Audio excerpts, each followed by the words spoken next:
Right, well, I'm a little bit late to the party on this one, and the reason for that is that I wasn't actually going to cover this subject at all. But I have been talking to some people, and that's kind of brought this front and centre for me personally. And what am I talking about? Well, I'm talking about Fortnite and how it's going to turn your kid into a feral nightmare who's also at risk from online predators. As I say, I've had several conversations with parents recently, and frankly, the mere mention of Fortnite has led to gasps and looks of horror. Seriously. My son's school has even banned the kids from talking about the game. But why?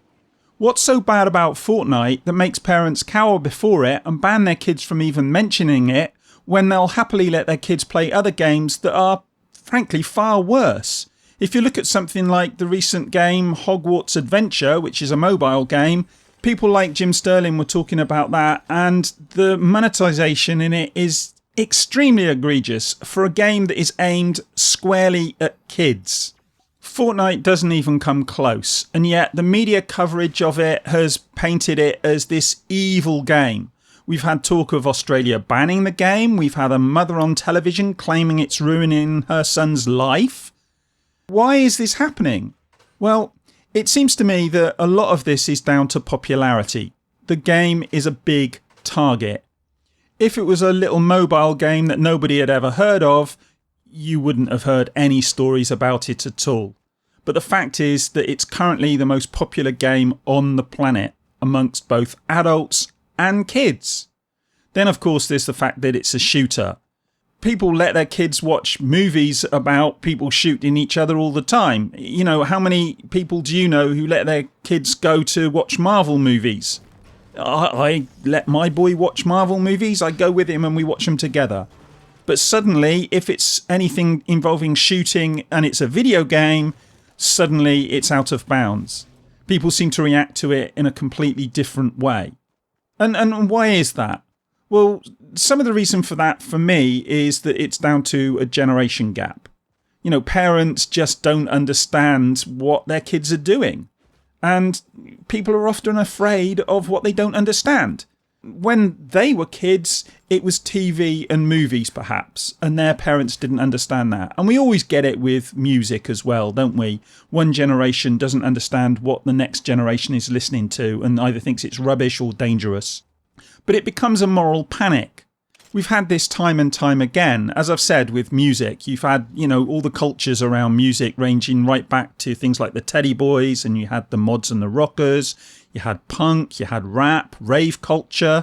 I remember stories about the rave culture, and some of the stuff that was going on then was just outrageous.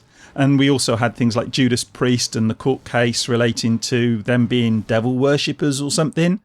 And then, of course, if you're talking specifically about games, we had Columbine and other shootings being blamed on video games. Not guns, not that the kids weren't being looked after properly and that they weren't getting the proper psychiatric attention, perhaps, that they needed. But no, it was the video games.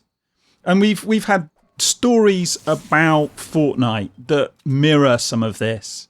The Sun, the Mail, the Telegraph, the Mirror.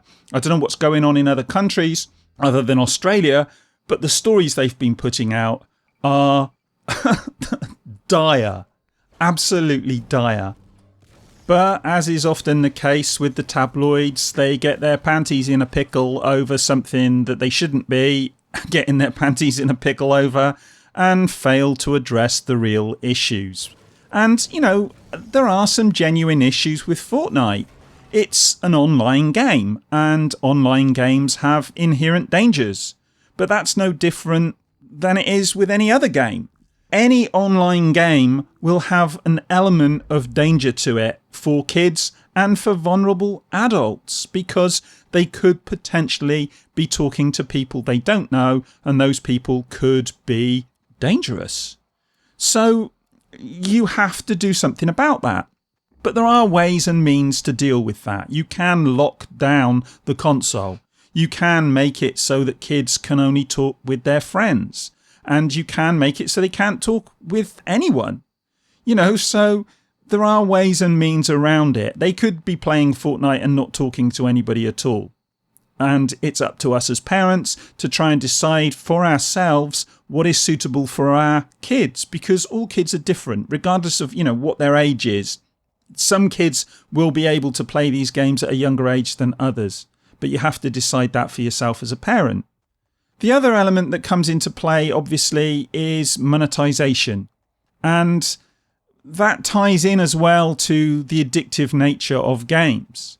Now, you have to factor in that games are designed to be enjoyable. People want to make games that people want to play. Why would you make a game that people don't want to play? And Fortnite's no different there. They've designed a game to make people want to play it. And so it's become very popular and people want to play it. And again, as a parent, you have to do something about restricting how long your kids can play it for. As with anything, they need a balanced diet. But coming back to the monetization element, it's a free-to-play game. And with free-to-play games, obviously, they need to make their money somehow. And with a lot of free-to-play games, they will try and encourage players to spend money on various elements within game. Fortnite does this, well, in a particular way. And I actually don't think that Fortnite does a particularly bad job of it. In fact, I think it's one of the better examples of how to monetize a game. You can break it down more or less into two parts. One, it has a season pass every few months, and that varies in price from, I think, between around £7 and £20, depending on what you're buying. If you buy the £20 one, you get lots of extras, but basically it's all cosmetic. I actually just bought the most recent season pass for my son, and that's season 4. And basically it was a reward to him because he didn't pester me in the previous season about getting the season pass then. I told him that it was expensive and I couldn't afford it, and it wasn't something that he should expect. And he accepted that and just played the game without the season pass. And you can do that. So this time, when it came to the next season, I bought it for him and gave it to him more or less as a surprise. And he was over the moon. Basically what it does is it gives you different skins or costumes, different victory dances, and various other accoutrements within the game. The idea is to, as my kid put it, make you look cool. But crucially, it's not necessary to buy these to play the game. And more importantly, they don't come in the form of loot boxes. There's no spinning the wheel. There's no spending some money in the hope of getting something. What you do is you pay your money and then you get some stuff. And then if you pay the £20 one, it in effect moves your level up, which allows you to get more stuff still. And you can play the game and you can get extra bits. You can also spend the money and get all those bits more or less straight away. And obviously that's one element of the game that I don't like, that it does encourage people to want to spend the money to buy these items. But, as I say, it doesn't involve loot boxes. You can buy these items, you see what these items are, you buy, in effect, V-Bucks, and that's the in-game currency. Again, something I don't particularly like. And when you get the V-Bucks, you can use those to buy these cosmetic items. You can buy them up front, or you can buy the season pass and then play through, and you can unlock them through playing. And that is quite hard to do. And to get through the whole season and get everything within that season is pretty difficult. And the fact is that at the end of the season, a lot of those things will drop off and you won't be able to get them anymore. So that does encourage people to spend money. And I don't like that element of it. But as I say, it's not loot boxes and it's not pay to win. So the main drivers for people to actually want to keep spending money aren't there in the same way as they are in many other games. Many free-to-play games have loot boxes and various other ways of encouraging people to spend, which are far more egregious than Fortnite. And, once I'd explained to my kid about what was going on with these microtransactions and said I couldn't afford it, he just wanted to play the game, and he was quite happy to accept what I told him and get on and play the game. Now, maybe I'm lucky. my kid's always been pretty sensible and will generally understand when I explain my reasoning. But that won't necessarily be the case for all kids. But that's not the fault of the game. And if you're finding that your kid is getting sucked in and does want to spend more and more money and keeps pestering you for it, then, maybe you need to make them take a step back and maybe have a break from the game or something like that. I don't know. You know your kid. And, people will know their own kids, and they have to work out ways that they can allow them to do these things in such a way that is safe and is not encouraging them to get addicted. Because, some people are more prone to addiction than others, whether that be kids or whether that be adults. And as an aside, and I'll put a link into the study, there was a study done that suggested that kids with autism and ADHD were more prone to addiction within, of games. So that might be worth something to look at if you've got a kid who is suffering from ADHD or who has autism. You do need to take that with a pinch of salt, though, because that is one study, and it's not something that you can take as absolute gospel. It's just something to be aware of. But as I keep saying, this is not something that is unique to Fortnite. And Fortnite's microtransactions are some of the least egregious out there. Does that mean I like them? Well, as I've already said, no. But it's a free-to-play game, and it does have to make its money somehow. The fact is that most parents are completely ignorant of what Fortnite is. That's not surprising. Being ignorant of your kids' interests is a perennial issue. And it's caused problems for every parent who ever lived. The problem is that parents are doing what parents do and trying to understand what's going on, and so they're reading articles, but the articles are written by journalists who themselves haven't a damn clue what they're talking about. But worse than that, these journalists seemingly don't care.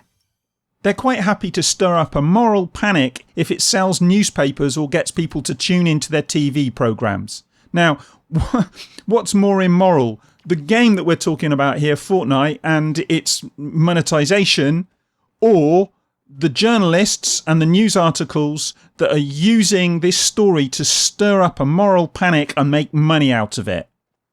Personally, I'd be more worried about letting my kid near any of the tabloids than I would letting him play Fortnite with his friends.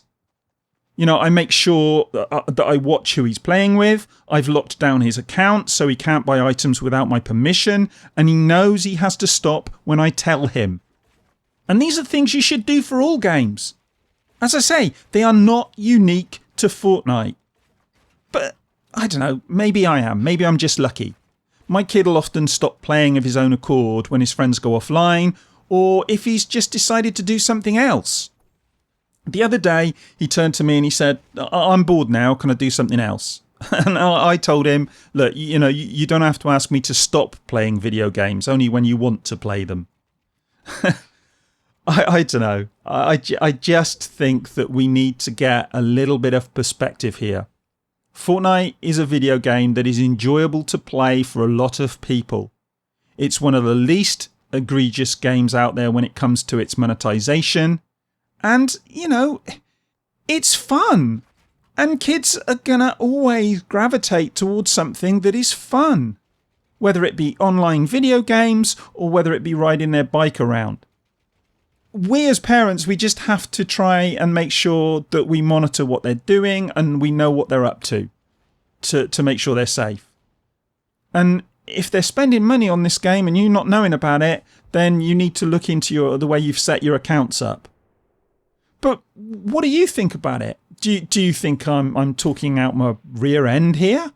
Or do you think this is just another example of a moral panic and that people need to get a little bit of perspective?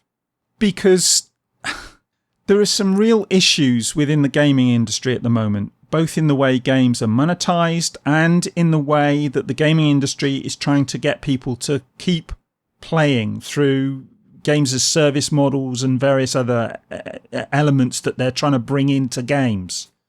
And we need to be aware of those things. We need to be vigilant about those things.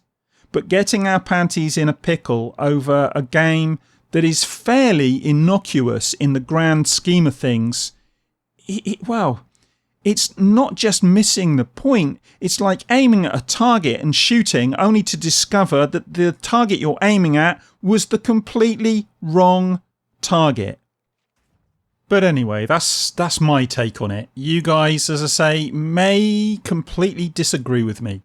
And if you do, let me know in the comments. If you agree with me, also let me know in the comments. And if you like this one, give us a thumbs up and all the usual stuff. And in the meantime, I'm going to do what I always do after a video. I'm going to go and grab myself a cup of tea. And I'll speak to you in the next one. Bye.